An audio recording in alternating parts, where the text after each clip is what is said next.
이스라엘의 불순종이 이어지는 사건 다음에 오늘 본문에 여호와께서 모세에게 말씀하시는 내용이 또 이어집니다. 우리가 어제 살펴보았듯이 이스라엘 백성들이 이제 가나안 땅을 목전에 두고 그들이 드러낸 것은 결국은 하나님에 대한 불순종 아니었습니까?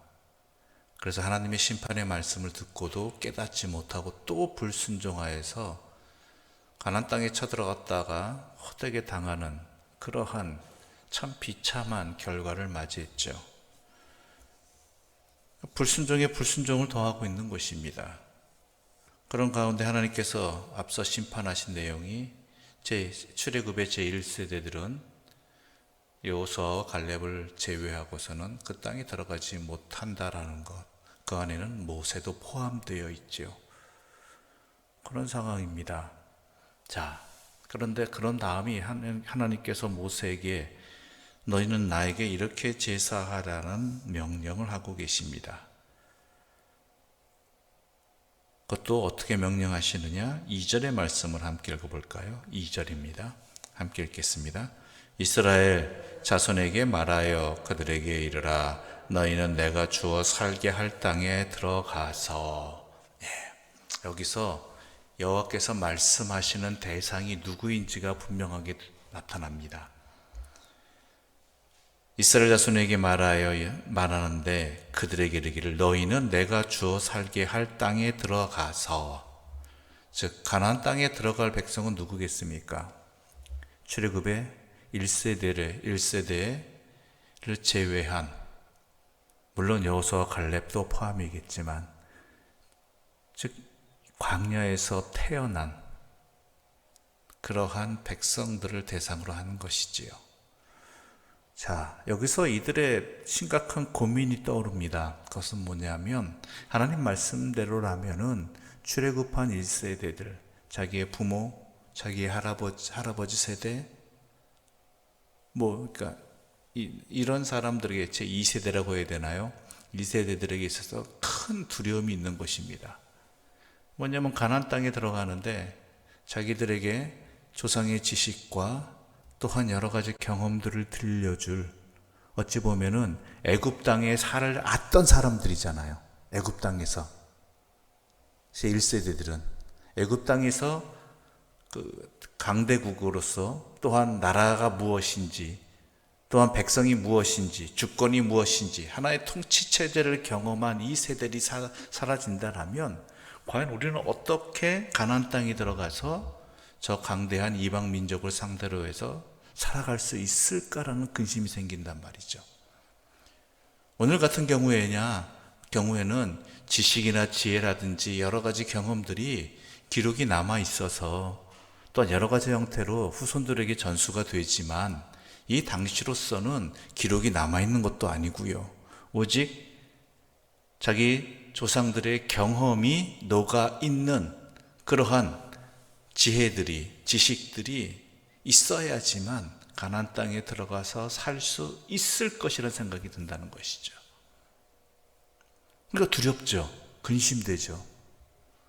하나님 말씀에 의하면 그러한 경험과 지식들이 전수되어 온 제1세대들은 하나도 못 들어가는데 그분들을 도움을 받아야 되는데 그분들이 안 계시니까 자기들은 어찌하나라는 그러한 근심이 들 수밖에 없습니다.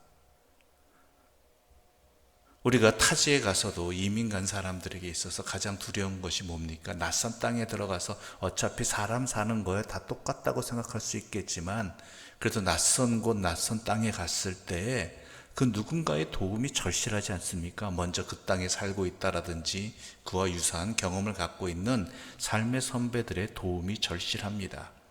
누군가가 그것을 도와준다라면 너무나 감사한 일이지요. 그렇지 않을 경우에는 두렵습니다. 어떻게 될지 모르겠는 거죠. 그때 하나님께서 말씀하시는 것입니다. 사람이 여호와의 말씀으로 산다라는 것입니다. 하나님의 인도하심 아래에서 살게 된다라는 것입니다. 바로 이것을 하나님께서는 다시 한번 말씀해 주시는 것입니다. 이 불순종한 이스라엘 백성들을 버리지 아니하시고, 물론 1세대들은 심판을 당하지만 가나안 땅에 들어가지 못하지만 가나안 땅에 들어갈 2세대들이 두려워할 때 또한 이런 조상들의 불순종 앞에서 어찌할 바를 모르는 이 상황 속에서 다시 한번 같은 이야기를 반복해 주시면서 말씀하시고자 하는 것은 하나님의 백성은 하나님의 말씀대로 그 말씀의 법대로 살아가는 것이다 라는 것을 다시 한번 가르쳐 주고 계시는 것입니다. 그래서 읽을 때 왜 이 말씀을 또다시 반복하실까라고 생각하신다면 이러한 이유가 있다라는 것을 분명히 아시고, 또한 이 안에 담겨 있는 다시 모세를 통해 같은 이야기를 반복해 주시는 하나님의 사랑을 깨달을 수 있는 복된 또한 말씀의 시간이 되기를 바랍니다. 오늘 본문에 또한 우리에게 은혜가 되는 것이 있습니다. 제사를 드릴 때에 여기에 담겨진 하나님의 또 다른 뜻이 있습니다. 그것은 13절부터 16절까지의 말씀 함께 읽겠습니다. 13절부터 16절입니다. 함께 읽겠습니다. 누구든지 본토 소생이 여호와께 향기로운 화제를 드릴 때에는 이 법대로 할 것이요, 너희 중에 거류하는 타국인이나 너희 중에 대대로 있는 자나 누구든지 여호와께 향기로운 화제를 드릴 때에는 너희가 하는 대로 그도 그리할 것이라. 회중 곧 너희에게나 거류하는 타국인에게나 같은 율례이니 너희 대대로 영원한 율례라. 너희가 어떠한 대로 타국인도 여호와 앞에 그러하리라. 너희에게나 너희 중에 거류하는 타국인에게나 같은 법도 같은 규례이니라. 아멘. 이스라엘 백성들, 유대인들을 향한 하나님께 예비하는 방법, 제사 드리는 방법뿐만 아니라 그 방법대로 너희 중에 거류하는 타국인에게도, 유대인들의 표현은 이방인에게도 같은 방법으로 지켜 행하게 하라는 것입니다. 여기에 하나님의 이스라엘 백성들, 세상 백성들을 향한 하나님의 뜻이 여기 있습니다. 아직까지는 민족성이 강하단 말이죠. 유대인이냐 아니면 그 외 여러 이방인이냐, 이런 개념들이 강한 시대 속에서 하나님께서 그들에게 하나님께 예배 드리는 그 방법들을 똑같이 행하게 하라라는 것, 같은 법도 같은 율례로, 규례로 행하라고 하는 것 속에 담겨진 의미가 뭐냐라는 것이죠. 이방인인데 그들의 문화도 있고 그들의 풍습도 있고 또한 여러 가지 다른 차이점들이 있어서 나중에는 어떻게 됩니까? 유대인들이 자기들은 선민이고 이방인들은 선택받지 못한 백성이라는 그런 차별의식을 갖게 되잖아요. 그런데 하나님께서는 제사를 드릴 때 하나님을 섬기는 가장 기본적이고 가장 먼저 행해야 되고 가장 핵심적인 것이 무엇입니까? 제사잖아요. 그것을 같은 법도 같은 규례로 지키라고 하는 것 속에서는 바로 하나님 앞에서 하나님을 섬기는 사람들은 유대인이든 이방인이든 다 같다라는 것입니다. 그것을 너희가 알아야 된다라는 것이죠. 근데 이것을 놓쳐버린다는 것이죠. 그죠?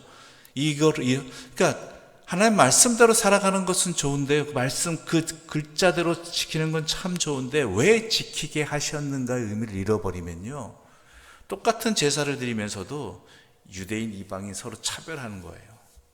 하나님의 본 뜻을 알지 못하고 그저 제사만 드리고 있는 것이죠. 예배만 드리고 있는 것이죠. 하나님께서 같은 예배를 드리겠다라는 것은 다 모두 뭐예요? 하나님의 피조물이고 하나님 같은 섬기는 자들은 모두 같은 사람이라는 것이죠. 그러니까 서로 예배 안에서 뭐 하라고요? 하나 되라는 것입니다. 예배 안에서 하나가 되어라. 그것을 너희는 이렇게 하라고 규정 짓고 아예 너희는 이방인이나 유대인이나 다 같은 나의 백성이다라는 것들이 사람들이 쉽게 안 지켜진다는 거. 사람의 힘으로 안 돼요. 오늘날까지 그 문제 해결되지 못하고 있잖아요. 인종차별이나 민족 간의 갈등, 이거 오늘날까지 모든 전쟁의 대부분의 원인들이 바로 이것입니다. 종교라는 그러한 겉껍질은 갖고 있지만요, 그 안에 속 안을 보게 되면요, 민족 간의 다른 것 때문에, 또한 인종 간의 다른 것 때문에 서로 같은 인간끼리도 갈등하고 싸우고 전쟁하고 서로 못 잡아먹어서 안달이 나는 그러한 일들이 인류 역사 속에서 얼마나 전쟁이 반복되고 있는 상황들입니까? 오늘날도 마찬가지잖아요. 그런 가운데 그 모든 것들을 이겨낼 수 있는 방법은 뭐냐? 우리 모두는 하나님의 피조물이다, 같은. 그리고 하나님께 예배하는 같은 백성이다라는 그러한 예배 앞에서, 하나님 앞에서 우리 자신을 보고 서로를 하나님 안에서 같이 하나님의 사랑받는 피조물로 서로 여길 때 그것이 회복되어질 수 있다는 것이죠. 우리가 복음을 전해야 되는 이유도 바로 여기에 또 다른 이유가 있습니다. 물론 하나님만을 섬겨야 되는, 참신이신 하나님을 증거해야 되는 것도 있겠지만은, 그래야지만 하나님을 통해서 모든 민족과 모든 나라와 모든 종족이 어떻게 돼요? 하나님의 백성으로서 서로 화합할 수 있고 하나 되어질 수 있기 때문입니다. 인간의 힘으로 안 됩니다. 정치 힘으로 안 되고 경제 힘으로 안 됩니다. 오직 하나님 안에서만, 하나님의 능력으로만 될 수 있기 때문에 우리가 복음을 전한 이유도 바로 여기에 있다는 것이죠. 오늘 본문도 마찬가지입니다. 출애굽한 이스라엘 백성들이 유대인만 있었던 것 아닙니다. 여러 민족들이 있었다는 것이죠. 그런데 그들을 하나로 가나안 땅에서 살아갈 때 묶어줄 수 있는 것들, 하나 되게 하는 것들은 하나님께 제사를 드리면서, 예배를 드리면서 어떻게 해요? 하나님 안에서 서로를 바라볼 수 있을 때, 하나님 안에서 서로를 바라볼 수 있을 때, 그때 서로가 하나 될 수 있다는 것이죠. 근데 유대인들은 그것을 놓쳐버리고 그저 여전히 그들의 안에 이방인과 자신들을 나누는 예배를 드리면서도, 제사를 드리면서도, 같은 규례와 같은 법도로 그렇게 행하면서도 그 뜻을 알지 못하는 어리석은 예배를 드리고 있었다라는 것이죠. 그러면서 이스라엘 백성들을 향한 하나님의 변함없는 사랑을 말씀하십니다. 왜요? 이스라엘 백성 또한 연약한 백성입니다. 아무리 하나님의 백성이라 할지라도요, 죄를 범하게 된다라는 것이죠. 그래서 부지 중에 범하는 죄에 대해서 하나님께서 어떻게 이렇게 저렇게 해서 용서를 받으라는 것과, 또한 알면서도 저지른 죄에 대해서는 하나님께서 이렇게 심판하신다라는 것을 분명히 말씀하고 계시죠. 우리 30절과 31절의 말씀 함께 읽어보겠습니다. 30절과 31절입니다. 함께 읽겠습니다. 본토인이든지 타국인이든지 고의로 무엇을 범하면 누구나 여호와를 비방하는 자니 그의 백성 중에서 끊어질 것이라. 그런 사람은 여호와의 말씀을 멸시하고 그의 명령을 파괴하였은즉 그의 죄악이 자기에게로 돌아가서 온전히 끊어지리라. 하나님의 심판의 말씀이지요. 알면서도 행하지 아니하는, 범죄하는 이러한 일들에 대해서. 근데 우리가 또 인간의 연약함이 여기에 있죠. 알지만 못 지키는 것들이 상당히 많다라는 것, 거역하는 것들이 의외로 많다라는 것.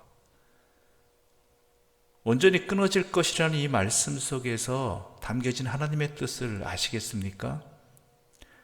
그러니까 알면서도 죄를 저질렀을 때, 말씀을 거역했을 때 너희들이 하나님 앞에서 끊어지라는 이것을 분명히 알고 돌이키라는 것입니다.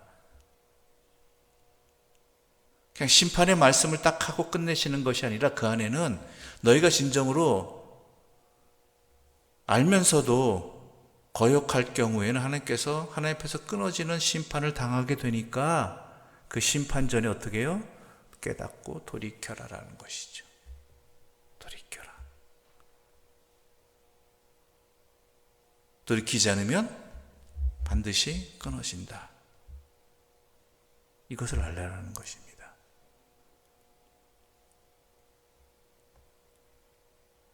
우리 하나님은 우리가 돌아오기를 기다리시는 하나님이십니다.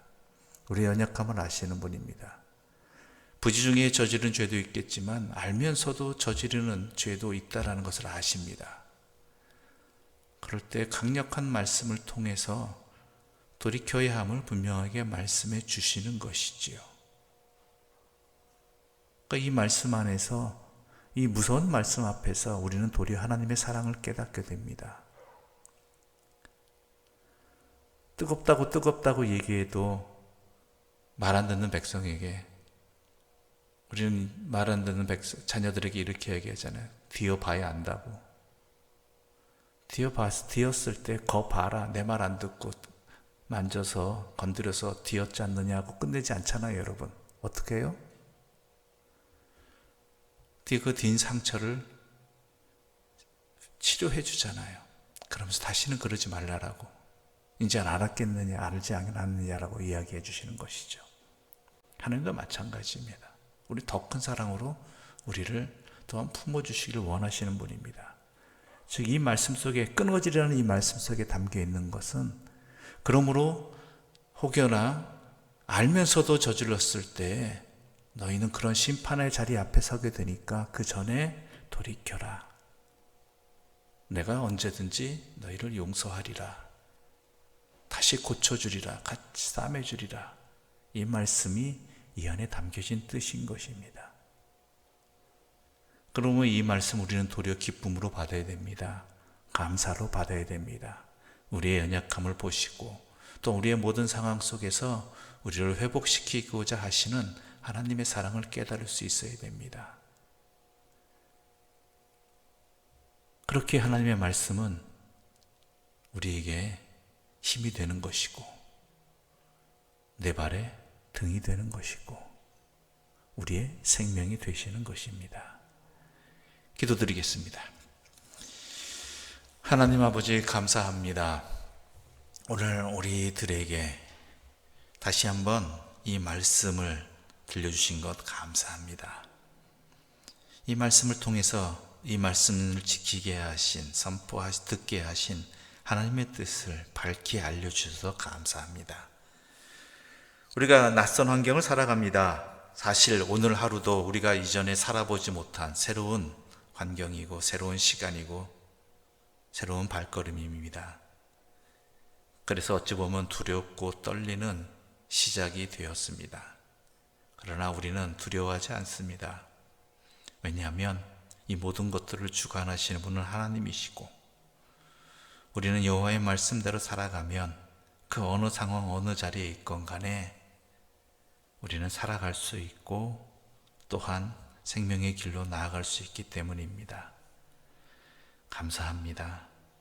여호와의 말씀을 날마다 기억하며 매 순간 기억하며 주의 말씀대로 살아가는, 다른 곳에 우리의 삶을 맡기지 아니하는 주의 백성들 되게 하여 주시옵소서. 또한 이 땅에 많은 서로 나눔과 갈등과 어려움들이 있습니다. 서로의 민족이 다르다고, 또한 서로의 피부색이 다르다고, 서로의 문화가 다르다고, 심지어 서로의 종교가 다르다고, 서로 죽이지 못해서 역사 이래로 계속되어지는 인류의 갈등을 불쌍히 여기시는 하나님 아버지, 세상 만물을 창조하신 하나님의 피조물임을 서로가 알게 되는 방법은 바로 주님 앞에 서는 것, 주의 말씀대로 살아가는 것, 주님께 예배하는 것을 통해서 얻을 수 있음을, 깨달을 수 있음을, 그래야 하나님의 백성으로 살아갈 수 있음을 알려주셨사오니 우리 먼저 주님께 예배함을 통해서 하나님의 백성됨을 회복하게 해주시고 또한 서로가 하나님의 백성임을 깨닫게 해주시어서 주님의 사랑으로 서로 하나가 되어지는 은혜를 누리게 하여 주시고 열매를 거두게 하여 주시옵소서. 이를 위해 주의 복음을 전하는 일에, 주의 복음으로 살아가는 일에, 주의 복음을 나누는 일에 우리의 분명한 목표를 가지고 행하게 해주시고 그 열매를 바라보게 하여 주시옵소서. 예수님의 이름으로 기도드립니다. 아멘. 하늘에 계신 우리 아버지의 이름을 거룩하게 하시며 아버지의 나라가 오게 하시며 아버지의 뜻이 하늘에서와 같이 땅에서도 이루어지게 하소서. 오늘 우리에게 일용할 양식을 주시고 우리가 우리에게 잘못한 사람을 용서하여 준 것 같이 우리 죄를 용서하여 주시고 우리를 시험에 빠지지 않게 하시고 악에서 구하소서. 나라와 권능과 영광이 영원히 아버지의 것입니다. 아멘.